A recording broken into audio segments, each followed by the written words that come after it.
guy that we have talked about a lot this year. I feel like since the season ended, we've talked about him so much. It's James Bradberry.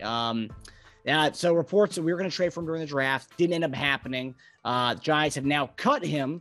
So you think with the heavy emphasis that we had on the draft, as far as drafting so much secondary guys, even trade for Lonnie Johnson, that we wouldn't have a need for a cornerback. But Aaron Wilson of Pro Football Network actually reported that we are interested in him. So that begs the question, Jason, do you think James Bradberry is more of a luxury or a necessity at this point for our Kansas City Chiefs? Is he a luxury or necessity? Man, a guy with his type of talent, I think he's a necessity everywhere he goes. I don't care what team he plays for. It's hard to get a guy like that who's been playing at a high level anywhere else. It's hard to get a guy like that in the draft. But let's just be honest here. Okay, we're talking about a proven guy who's gone against NFL receiver, who's done a great job against them. That about all, these guys, the top wide receivers are talking about how great he is.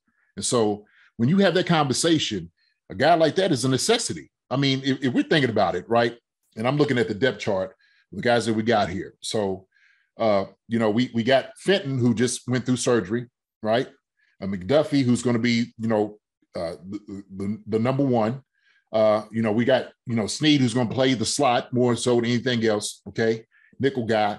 And then we just got Lonnie Johnson here. Well, the other guys that we got, are still rookies, unproven guys. They're young guys, okay? Bradberry is a young guy, but he's battle tested. He's battle tested. And so there's not going to be a lot of questions with his game. Matter of fact, there is no questions about his game. So I know they were saying his numbers were down last year as far as like what he did. Look, this guy right here is without a doubt one of the perennial corners out there in the NFL playing right now. So you bring him in, then you got that solid guy who's without a doubt is a great man cover corner. I mean, he does a great job at that physical, 6'1". He's got some size to him and he got some grit. I mean, they talk about it. So a guy like that he's a necessity anywhere he goes. And so if we can cover this guy here, hey, man, shoot, why not? Kick the tires on it and see what we can do. And I know because, there was a lot of talk and conversation about the draft and what we can get for him, what we was not going to be able to get for him, that they were taking this thing seriously. So we don't know, like as far as New York, the talks, how everything just kind of went sour. Like, look, let's go ahead and load this right now. And this was, cause for concern. But without a doubt, a guy like that, hey, man, why not? Let's see what we can do. Yeah, I mean, he would instantly be our number one cornerback. And also, and it gives us a, not to say that it's not the worst to throw a guy into a starting role, right? Like McDuffie's going to get a lot of playing time. But if we don't have Bradberry, McDuffie will get a lot more playing time. Whereas if you add Bradberry, it's also another guy who can show the ropes to McDuffie. It also pays to have another vet telling him this is how you play ball at the top tier, right? Being a number one corner in the league. And I will say people were down on Bradberry's stats last year, but Giants weren't the best team in the league last year. And that team they had a lot of 3-and-outs. That defense was on the field a lot. And being a quarterback, that's kind of tough to be on the field that much, to guard a receiver all game long like that. Right. And to be honest with you, I'm thinking, I mean, Duffy's here to start. I don't think he's, you can teach him the ropes, get him we throwing him in the fire right now. That's the reason we drafted him. Yeah. But a guy like that, Bradberry, who has already the experience, what he's done, and like you said, they weren't a very good team last year. And so a guy's going to get tried all the time. He's going to get tired of being out there. Like, man, look, they showing everybody, there's 20 people out here I've got to cover, so I'm sure he was having nightmares at night. Hey, jeez, can we do something on offense, please?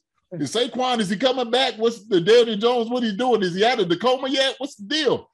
So that would all change coming here, without a doubt, because you got an offense, a high caliber, powered offense. And so one of the top offenses, you don't have to worry about that. Now he can get his rest. Now he can kind of sit back. He come in, man, reinvigorated. Like, yeah, now I get to play like I want to. I don't have to take 100 snaps a game. So, but hey, man, we know coming this division, it's going to be tough. And he'll be up for it. There's a lot of good receivers, man. He's seen a lot of good receivers out there in the NFC East. So, I mean, McLaurin and those guys from Dallas, and Philly. So he's seen some guys, no doubt about it. But, hey, man, like I said, with the competition that we got going on, okay, on the other side, to me, I think this would be a nice strategic move, right? Why not? And Lonnie Johnson is a guy that we have here because we want him to play. He's that kind of tweener guy. Hey, have everybody a fortified secondary. Why not? It's like how we talked about how going into the draft, we thought we were going to go a lot of edge rushers. Instead, we went the opposite. We went a lot of secondary guys. And then after the draft, we add Lonnie Johnson. And if you go get Bradberry, it's like, okay, that's fine. We didn't go get edge rushers. We didn't pay a mint to Chandler Jones like the Raiders did. We didn't spend a lot of money on Randy Gregory like the Broncos did. We didn't trade for Khalil Mack like the Chargers did. But what we did do is we added a lot of good young talent in that secondary. And okay, yeah, and we have Karlaftis, you have Clark, and possibly Ingram. All right, not bad pass rush, but our secondary has gotten a lot better than it was last year. And then our pass rush is better than it was last year as far as who we have on the line, but our secondary is significantly better. So if you're not going to do one, do the other at least. And even if we don't get Bradberry, I think our secondary is a lot better than it was last year. And it looks like we spent more on upgrading that secondary because, whatever. Like, yeah, we may not get the rush as quick as your Bosa and Mack, but I mean, who are you going to throw to? Are you guys going to be open in the secondary? Like that's kind of like, I guess the game Veach is playing. No, I mean, and I'm talking about legitimate, one of the top secondaries if you bring a guy like that in. And so that's why that was one of my concerns why we didn't address the D-line and pass rushers like we should have in the draft a little bit more, because everything would go, here comes another corner, and we got another corner over here. So that's good. Hey, I don't mind that at all. I don't. Pick up a guy here and there, on pass rushing, hey, makes it even bolster that defense as much as possible, right?